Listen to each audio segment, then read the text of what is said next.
السلام عليكم ورحمة الله وبركاته. معاكم عماد، وهنتكلم النهاردة عن كيفية إنشاء حساب جديد لمورد على برنامج الساب باستخدام تي كود FK01. وهنجرب مع بعض كيفية إنشاء حساب جديد لمورد. هندخل تي كود FK01 شريط الأوامر، نضغط انتر. هنختار Organization لو هندخل حساب شركة. هنختار في الجروبينج سواء مورد نقدي أو مورد أجنبي أو مورد محلي. تايتل هنختار كومباني، وهنختار اسم الشركة، نسجل اسم الشركة. سيرش تيرم أنا بسجل رقم تسجيل الضريبي 9 أرقام. هنسجل باقي بيانات المورد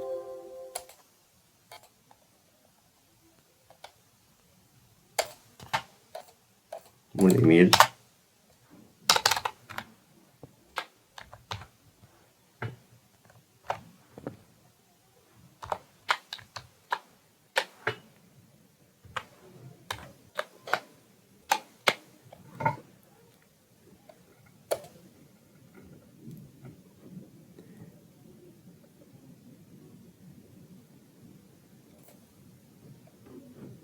بعد كده نسجل بيانات الدفع، البنك الخاص بالمورد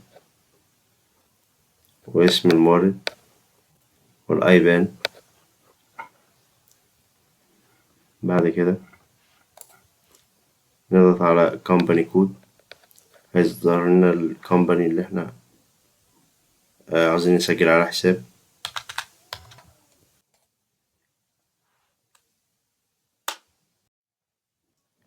وبعدين نختار reconciliation بتاعت الحساب الأكاونت،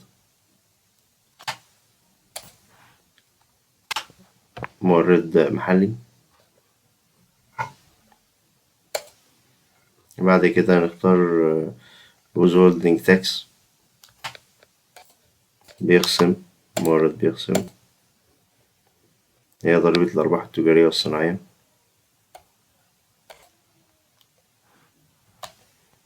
المدة من شهادة بتكون خاصة بسنة كاملة، هيبقى مثلا سنة 25، من 1/1/25 إلى 31/12/25.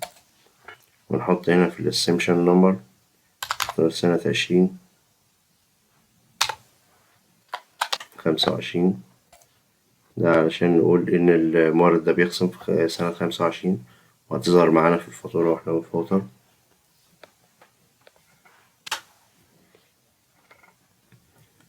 بعد كده هنعمل سيف.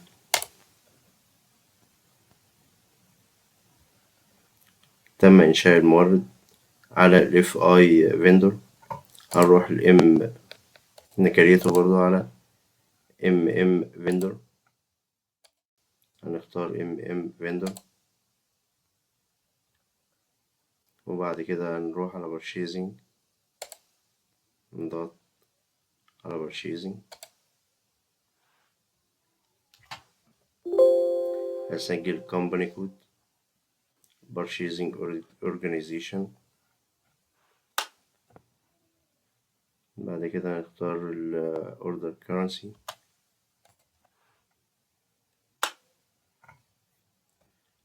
وبكده تم إنشاء الحساب على FI vendor وعلى MM vendor، وشكرا لكم.